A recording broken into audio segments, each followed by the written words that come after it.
The Man in Black.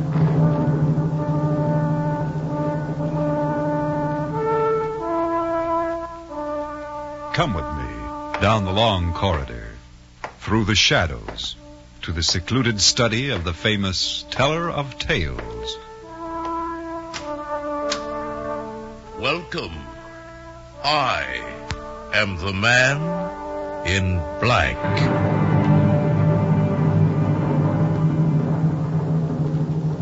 These magnificent volumes you see surrounding me contain the world's greatest collection of unusual and fantastic stories. Today, I have selected a tale by Mr. John Russell, a strange story of the South Seas, The Price of the Head.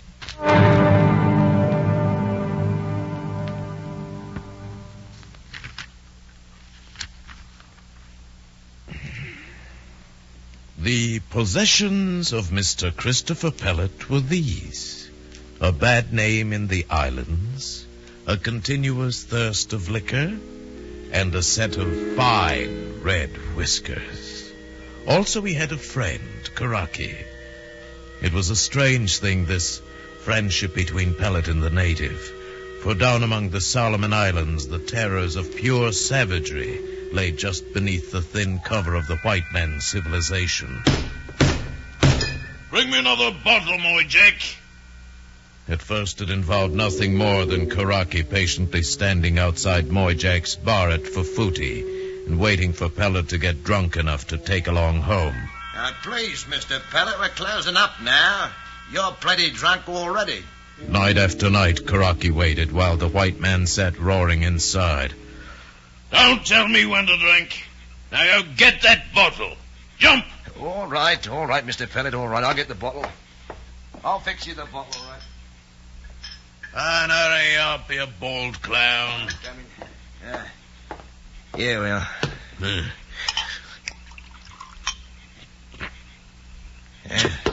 Plenty good rum. Eh, Mr. Pellet? It stinks. And so do you. And so does this old bloody island. Don't you like my rum? Yes, well, I think of your rum. Now, come here, Moy Jack. I'm going to crack your ribs. Crack your... Hey, Karaki. Karaki. Take him out. A few minutes later, Karaki had the white man across his shoulder and bore him down the beach to the miserable shelter of pandanus leaves that they called home. There he eased Pellet to a mat, bathed him with cool water, and carefully brushed the dirt from his bright red hair and whiskers. It was quite a mystery at Fufuti, the friendship between these two men. After all, Karaki was nothing more than a heathen from Bougainville, a place where some people were smoked and others eaten. It was midday when Mr. Christopher Pellet awoke, groaned his way out of a painful fog of alcohol. Rum, Crocky. Rum. No rum. You drink too much rum last night. Too much Moy Jack rum. Huh? What do you mean? Too much Moy Jack rum? Moy Jack. Put white powder in bottle. Huh? Make him you sleep. So that's it. Why, that little rat. Well, I'll tear his throat out. Be careful. Moy Jack all time carry knife.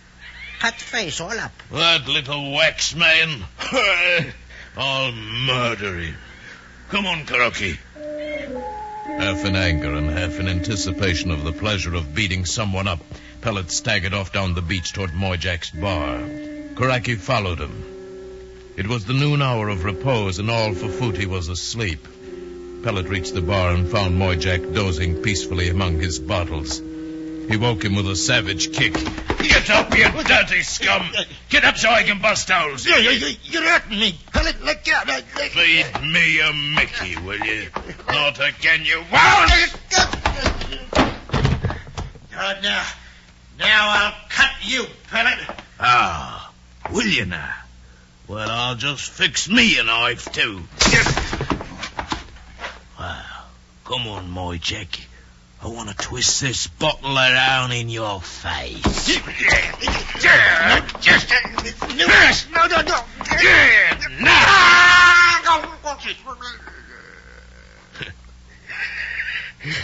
That'll learn you to fight with a red-headed man. That'll learn... He's dead. Rocky, I killed him.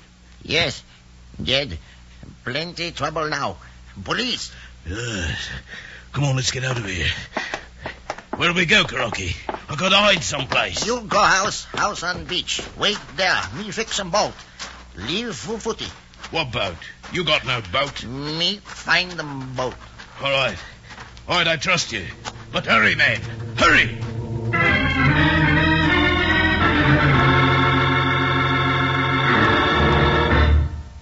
We return to The Price of the Head in just a moment. But first... Hello, everyone.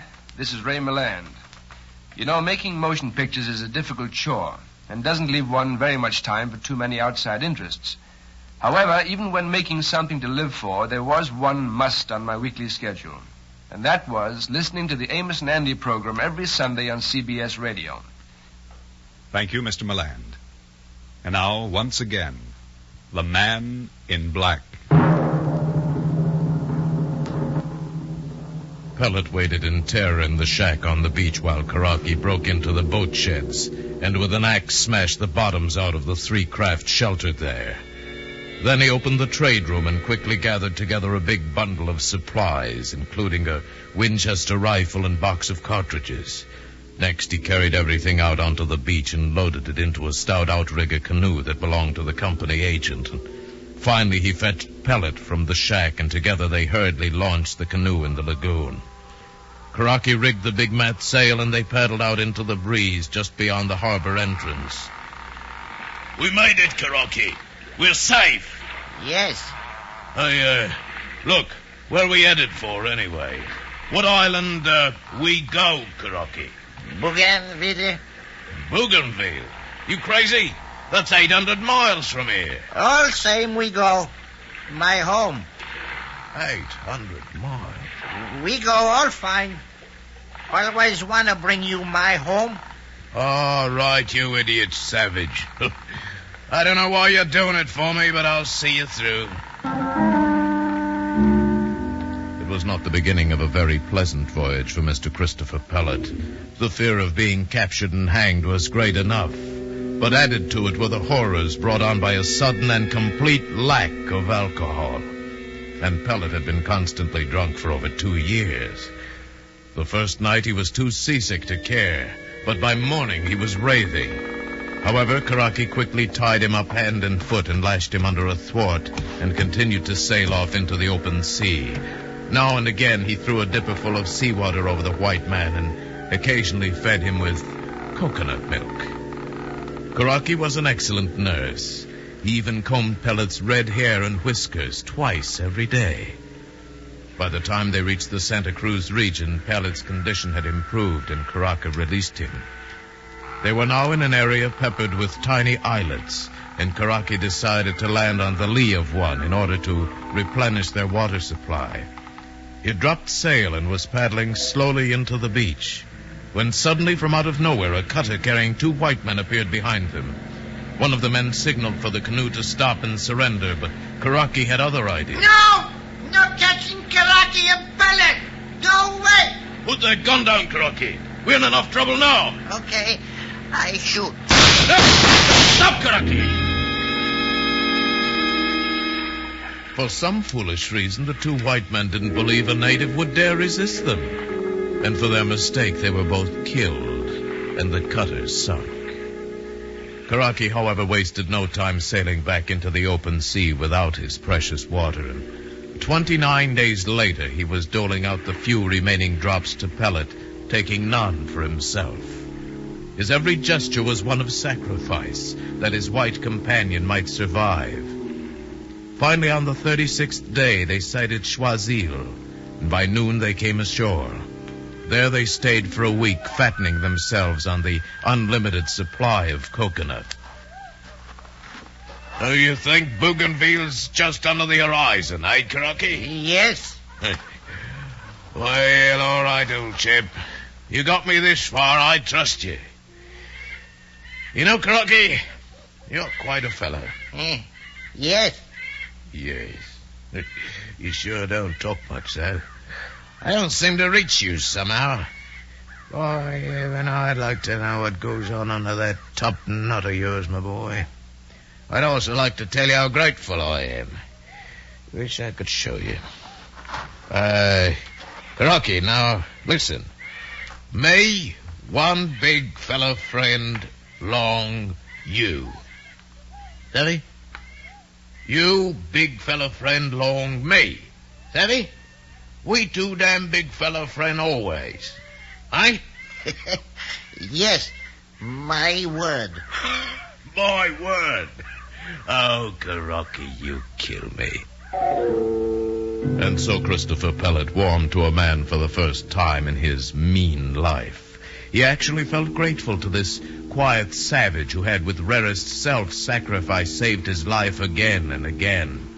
And now that he was thoroughly sober, he could understand it even less. The native islander was a mystery to the end. The end came 2 days later at Bougainville. Under a gorgeous dawn, they sailed into a bay that was crystal blue and right up onto a dazzling white beach. Pellet was the first ashore, and he ran up to a rocky point to see all the charm of the place for himself. Crocky, in his simple and efficient way, proceeded about his own affairs. He landed what was left of the supplies stolen at Fufuti and piled them high on the beach. A few minutes after, Pellet heard a gentle footstep behind him and turned to find Crocky standing there with the rifle at his hip and an axe in his hand. Me like. Oh, sir. Me like, too. Ah, this is a great place you have here, Crocky. Me like 'em head. Huh? Huh? Oh, well, I like you, too, Crocky. We big fellow friend, right? Me like 'em too much. One fly head belong you. Oh, what do you mean? I don't understand. Red hair, fine red whisker. Big prize here. Smoke 'em head, make 'em karaki. Big man on island. You mean you're going to... My head? Fine head. Very fine head. Cut 'em off now.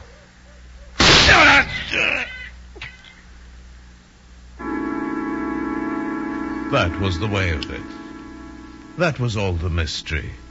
In Crocky's country, a white man's head, well smoked, was indeed a prize. But that of Mr. Christopher Pellet with his precious red whiskers was a thing to be desired above the love of women. And the simple, patient, enduring Crocky had served hard to win it. And did it really matter to Pellet how or why he died, since his own race would have hanged him for murder anyway?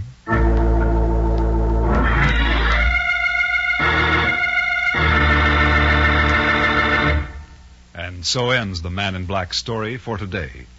The Price of the Head by John Russell. Before we hear of next week's tale, let me remind you that Hearthstone of the Death Squad follows on this station in just a moment.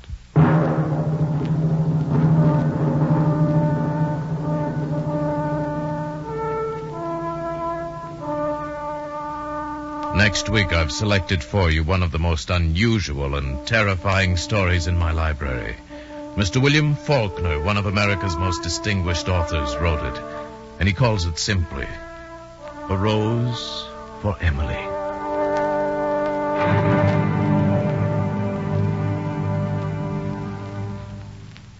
The Man in Black stars Paul Frees, today assisted by the noted Hollywood actor John Daner. This is the CBS Radio Network.